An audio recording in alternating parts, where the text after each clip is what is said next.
Hi Ryan, I'm Paul Robinson. I'm making this video today for you for Triple X Church.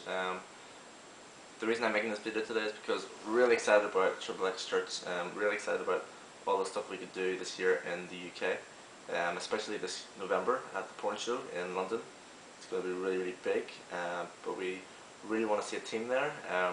People who can share Jesus' love with the people that make porn and with the people who consume porn. Really, especially want to get churches involved. Porn is still such a big taboo subject here. Nobody wants to talk about it, but we know that can change. We know that we can see people's lives change through Jesus' love for them, and so we want to be at the porn show this year.